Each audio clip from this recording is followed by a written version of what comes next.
ہے، مبارک ہے وہ جس کتاب کی نبوت کی باتوں پر عمل کرتا ہے۔ خداوند یسوع مسیح ناصری کے نام میں آپ سب کو میرا سلام۔ خداوند آپ سب کو سنبھال کر رکھے، آمین۔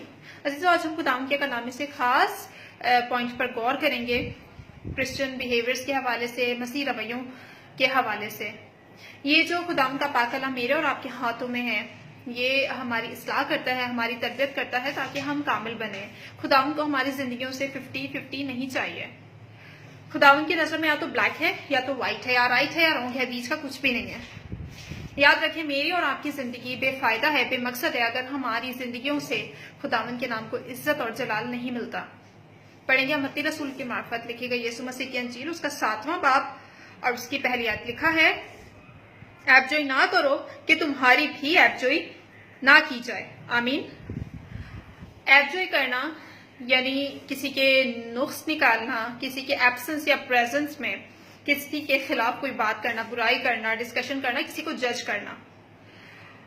ہم دیکھتے ہیں بہت سارے لوگ عام طور سے اپنی عام روٹین لائف میں یہ عمل جو ہے، یہ غلطی، یہ گناہ جو ہے وہ کر رہے ہوتے ہیں جانے اور انجانے میں۔ لیکن خداوند ہمیں سکھاتا ہے کہ ہم نے ایپ جوئی نہیں کرنی ہے، ہم نے ایک دوسرے کو جج نہیں کرنا، کیونکہ اس کے پیچھے یا تو حسد ہوتا ہے یا تو نفرت ہوتی ہے، محبت نہیں ہوتی۔ ہم کہتے ہیں کہ خداوند ہمارا باپ ہے، تو ہمارے باپ کی تربیت یہ نہیں ہے کہ ہم ایک دوسرے کی برائی کریں، ایک دوسرے کے ایپ ڈھونڈیں، ان کو ان کی غلطیاں یاد کرائیں، ان کے نقص نکالیں۔ ہمارا خدا تو محبت کا خدا ہے، وہ ہمیں محبت کا درس دیتا ہے، محبت سکھاتا ہے، اور محبت جو ہے وہ عیبوں کو چھپاتی ہے۔ خدا کے کلام میں لکھا ہے، محبت گناہوں پر پردہ ڈالتی ہے۔ ہاں جی، ایک ایسا باپ ضرور ہے جس کی تربیت یہ ہے، اور اس کے نام کا مطلب بھی یہی ہے، الزام لگانے والا، جھوٹوں کا باپ، ابلیس۔ اس کی عادت ہے کہ وہ زخموں پر جو ہے وہ انگلی رکھتا ہے، درد دیتا ہے، پاسٹ یاد کراتا ہے، لیکن ہمارا جو خدا باپ ہے وہ ہمارے زخموں کو بھرتا ہے، مرہم لگاتا ہے۔ ہم بہت ہی آسان سمجھ لیتے ہیں، مذاق سمجھ لیتے ہیں، ایزی لیتے ہیں اس بات کو، کسی کے بھی ایپ نکالنے کو، کسی کے جج کرنے کو۔ ہم عام لوگوں کو تو چھوڑیں، جن کے ہاتھوں میں خداوند نے اپنا پاک کلام دیا ہے، نام دیا ہے، ایک دفعہ نہیں سوچتے، ہمارے منہ میں جو آتا ہے ہم ایک دوسرے کے لیے کہہ دیتے ہیں۔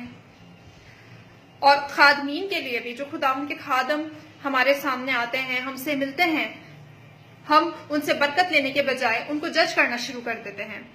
ابھی ایک خداوند کے مشہور خادم کے حوالے سے ایک بہت زیادہ وائرل ایشو چل رہا تھا، بہت سارے لوگوں نے بہت سارے کمنٹس کیے، یہ ہم کیا کر رہے ہیں؟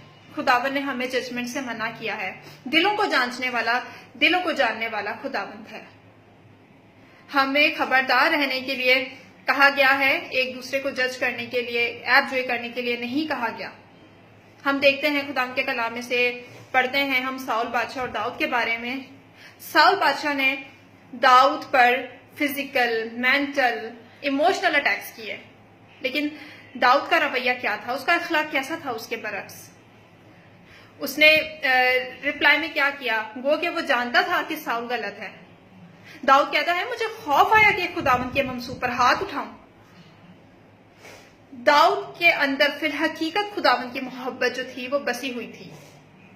داؤد کہتا ہے کہ میں نے تیرے کلام کو اپنے دل میں رکھ لیا ہے تاکہ تیرے خلاف گناہ نہ کروں۔ لیکن ہم دیکھتے ہیں کہ لوگوں کو تو کوئی خوف نہیں آتا۔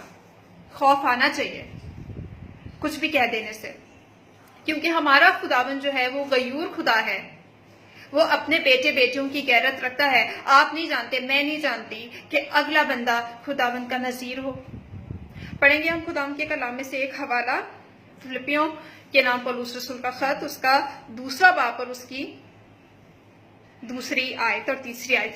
تو میری یہ خوشی پوری کرو کہ یک دل رہو، یکساں محبت رکھو، ایک جان ہو، ایک ہی خیال رکھو، تفرقے اور بیجا فخر کے باعث کچھ نہ کرو، بلکہ فروتنی سے ایک دوسرے کو اپنے سے بہتر سمجھیں۔ لیکن عام طور سے ہو رہا کیا ہوتا ہے، ہم ایک دوسرے کو اپنے سے بہتر سمجھنے کے بجائے ایک دوسرے کے برابر بھی نہیں سمجھ رہے ہوتے۔ ہم خداوند کے کلام میں سے ایک اور حوالہ دیکھیں گے، افسیوں کے نام خط، اس کا 4واں باب اور اس کی 29 آیت، لکھا ہے، کوئی گندی بات تمہارے منہ سے نہ نکلے، بلکہ وہی جو ضرورت کے مطابق ترقی کے لیے اچھی ہو، تاکہ اس سے سننے والوں پر کیا ہو؟ فضل ہو. آمین. عزیزوں، ہم نے ایک دوسرے کے لیے برکت کا باعث بننا ہے، ٹھوکر کا باعث نہیں بننا. معافی اور محبت کو اپنے اندر سے کام کرنے دینا ہے. ہم ایک دوسرے کی عیب جوئی کرتے ہیں، لیکن ہمارے عیبوں کو، ہمارے گناہوں کو مٹانے کے لیے خداوند یسوع نے صلیب پر پوری قیمت چکائی، برملا اس کا تماشا بنا تاکہ ہم اس خدا باپ کی نظر میں بے عیب ٹھہریں. لیکن ہم کیا کر رہے ہیں؟ ہمیں اپنی زندگیوں کو جانچنے کی ضرورت ہے. اگر ہماری زندگیوں میں کوئی بھی کمی کمزوری ہے تو ضرور ہے کہ ہم آج سے، ابھی سے اپنے آپ کو خداوند کی تربیت کے موافق عمل میں لائیں. خدا اس کلام کے وسیلہ سے مجھے اور آپ کو بہت زیادہ برکت ہے. آمین.